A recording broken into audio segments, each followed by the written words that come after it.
This might upset some people, okay? There was a really ugly moment yesterday. There was I don't know if it was a debate or a conversation between Stephen, Kenneth, Destiny, Benel II, and Vaash, another streamer who's back on Twitch. And Destiny fired a few shots across the bow. And I heard from a number of people in the Stephen, Kenneth, Destiny, Benel II community saying they are worried that the bridge between DGG and TDPS has been destroyed. So let's listen to some of the really ugly claims that were made yesterday. That we have our ideological drives, we look for the information that supports that, and then that's the information we pass on. It's as simple as that. David Pakman isn't even a populist, but it doesn't matter. He probably has a certain ideology that corporations and stock markets and exchanges and brokerage. Does Destiny even know me? Like, I've been invested in Tesla for 6 years. I'm in Bitcoin. I've been, involved in the stock market since I was 16 years old. I'm a social democrat. Are all bad because they're evil corporations. He probably passes it on without being too critical of it. 100%. See, a lot of this probably stuff, I think this is below Kenny. Kenny, for Kenny to say what I probably believe, come on. I don't like that. I don't like that. Either you are quoting me and you know what I said or you don't. 100%. Really? Yeah. Who wouldn't you be willing to sell out in this conversation? I think Deepak is a pretty smart guy. I've talked with him, and of the liberals that I have spoken to, I hold him in high regard. Sure. I think that because I think that generally I think he gets things right. Okay. But I think that he also has like his ideological biases that he falls into that he'll. I think that this is really sad.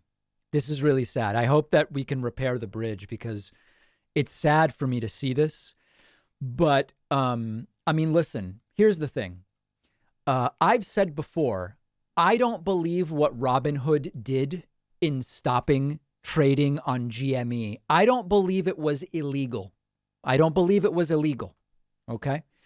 What I do think is that the fact that we have a system set up where the insurance policies that are in place protect the big boys who take risk for a reward, but then we bail them out on the risk.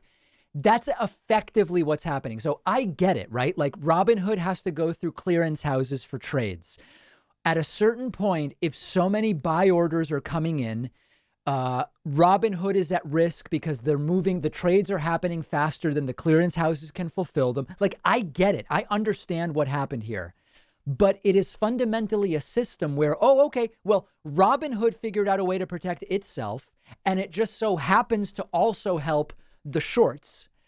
I'm not saying it's illegal. I'm not saying corporations are bad. I'm not saying anything other than the fact that, it's just another one of these safeguards which protects Robinhood and it protects the hedge funds and it prevents people who just want to buy stock from buying the stock. That's my point. Okay? If you are exposing yourself to the reward of shorting a stock, you should be exposed to the risk as well. And when the risk is artificially mitigated by, for example, stopping buy trading, then why are they exposed to the reward, but we're bailing them out on the risk in practice? So I never said what Robinhood did was illegal. Come on, guys. Okay, anyway. But I'm not mad at Destiny. I just think, I'm disappointed, to quote Susan Collins. I'm disappointed that he speculated about what I probably believe. I don't even know, by the way, why my name... Does anybody know why my name was even brought up in that stream? I don't even know. Yeah, I'm not sure. I didn't watch the thing. Okay, very good. Bring me on, Deepak. Oh, my God. I don't know that we can do that right now.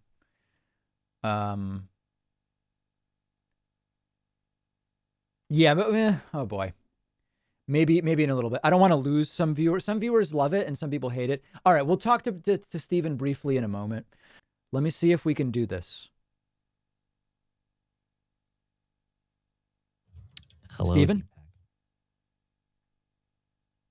Stephen? Good morning. Hold on. Input device. Output device. You can hear me, Stephen? Loud and clear. Can you hear me? I can. So listen, I'm sorry to wake you up early and everything. I have to tell you, I didn't love that you were so speculative about what I believe without having the information. I mean, I've listened to the things you've said. I don't think you're like unique here in that. I think there was a lot of bad information flying around about the about the GME stuff. But yeah, I kind of got a little irritated at all the misinfo flying around about that. But I don't think I was like needlessly harsh on you or anything. I don't think I said No, anything no, that I'm bad, just no. wondering if you were referring to something I said or to something you imagined. It was either a tweet or a video where I'd have to go. I've got like a log of like 1,000 things being said that I'm like compiling or whatever, but I'd have to go back to the particular thing. Yeah. But like even what you just said now is a little bit like the idea that like, oh, stopping trades protects the hedge fund, which is It it's not protects even. shorts, doesn't it? I mean, quite literally, when you buy, you bid up the price of a stock, which is bad for the shorts, which happen to be hedge fund. I mean, you can't deny that. You could say that it's okay, but you can't deny that I that's mean, what it so does. we could speculate that, but we would have to show a couple things for that to be true. So, for instance, we would have to show that the majority of retailers were buying and not selling, which is the opposite case.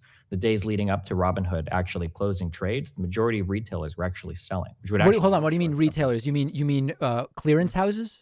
No. When I say retailers, I mean like normal Joe and Jane's just trading stocks. So, Well, like the majority of the orders that they had on the books is they were actually pushing to sell a little bit more than buy. The idea that question: retailers were not going, yeah. are you calling stop limit orders that are on the books? Because there's one of the things that can happen, which is tricky, and you really have to look in more detail at this, is there's a lot of people who were early pump and dumpers, and Well, all of they Wall Street bets were, yeah. hold on, but so I can go ahead and put in a limit sell order. And now are you counting me as having a sell order on the books, even if I set it to $500 a share? Because this is not a trivial distinction. I'm just talking about executed trades. Of all the Executed executed trades. trades, yeah, there were people pushing the selling side, the retail side, prior to any restrictions of trades. How does the share price go up if more people are selling? Retailers were the ones pushing the sells. Other institutional investors, so the people that actually Okay, I understand what you're saying. Yeah, might have still been pushing the price up. Okay, but would you concede that the shorts were by and large institutional? Yeah, Okay. of course. And so when the price goes up, who is it disproportionately bad for? Probably the people with the short positions. Yeah, that's all I'm saying. So that's not, neither one of us disagrees there, right? Well, I understand what you're saying in terms of like that part is factually correct. Okay, but then so The then like idea let when me when we just talk about the idea of like, well, there's a risk when you short and blah blah blah. We're not really talking about any like actual risk of shorting. We're talking about like a pretty blatant attempt to manipulate a market to fuck over somebody else that's shorted. We're not really talking about like, oh, well, when you short, there's a risk that the price of the security could move up. but you seem to be talking about the mens rea, the intent of someone who buys. Does it matter? Like, since when do we say that you have to have the right motivation to buy or sell a stock in order to determine? Since market manipulation is illegal according to the SEC, you But can't. that's tell if you're people to- defrauding people by saying false things and participating in pump and dump or reverse pump and dump. But now you're Which is saying what Wall Street the Bets has been doing. reason Yeah, of a course. retail investor bought was to hurt a hedge fund. That's Well, not fraud. Not every single retail investor is probably doing that. But if we look at like the charge led on Wall Street Bets, Right. yeah, you can probably say that. This charge was meant to artificially increase the price of a security just to damage another investor. What does it mean to artificially increase? As in, you're not really talking about the market fundamentals related to a given company. You're just trying to get people to buy or sell to move the price of a security. So you're saying that investment should be governed by whether you are cynically or genuinely buying or selling? Yeah, that's how the SEC defines it, at least. If you're intentionally spreading misinformation, to That's move a different. stock, Spreading it's- misinformation is different than buying for cynical reasons. hold on. I'm not talking about buying for cynical reasons. I don't know what you're talking about. You literally just said the retail people that were buying were not buying because they believed in the company. They were buying because they wanted to screw a hedge fund. That's wait. Let me be really quick. I'm not talking about buying for some reason. What I'm talking about is if you have a forum of people, yes, and that forum is being led by people that are saying we need to buy this and buy this and buy this to screw over those other people. Yeah. Those individuals that are in charge of like leading that charge are probably committing financial fraud, securities fraud. That's probably not a good thing. And none of us should want that. But Stephen, none of us should want that. We have to. You're making like 4 different arguments and then jumping from one to the other. Let me see. Hold on. Let me wait. Okay, because I don't know what you're ascribing a lot of really weird things. Let me be very clear. I'm being very clear in everything I'm saying. Trust me, I've spent more time on this issue than anyone else over the past week. Okay? I'm being very clear. What I'm saying, you're the one that's bringing up mens rea or cynical traders. What I'm saying is that if you are leading a forum, if you are the Wall Street Bets people and you are leading a forum and you are trying to get people to buy or sell a given security to move the price against another investor, it's probably not a good thing. None of us should want that to happen. Let's now break down. But the thing is, Stephen, you have to, if we were able to just go back 5 minutes, you said a lot of the retail investors who were buying. Now that's different than people leading the Wall Street Bets charge. Do you acknowledge that when you talk about a retail investor making a transaction, it's different than posting to Reddit? Those are 2 different things. We agree, right? But the reason why I brought that up earlier, though, was because you were talking about, like, if retailers, you said that stopping the buy orders on the retailers would have necessarily moved the price down, which it may have a bit. But I'm pushing back on that a little bit by saying, well, retailers were generally on the sell side of that anyway. A lot of that price movement upwards was probably being driven by institutional investors, not by retail investors. Okay. So your argument was there was a split as to who was long between retail investors and institutional, but you conceded that the big shorts were institutional, which is undeniable. The big shorts and the big longs, all the big players in this are the big players are always institutional. Yeah, but we're kind of going in circles. But listen, wait. To be clear, we're not. You're the one that's going in circles. We're not going. No, we're not going. I'm not going in circles. Because you just backed up for 5 minutes. Do you think that it would be wrong for a forum to intentionally tell a whole bunch of people to take a contrary position to another investor that's shorting a security, regardless of the fundamentals of that stock? Do you think that's wrong? Do you think that's I have always said that if you are participating in what are called fraudulent pump and dump schemes, there should be repercussions for that. I have never wavered on that issue.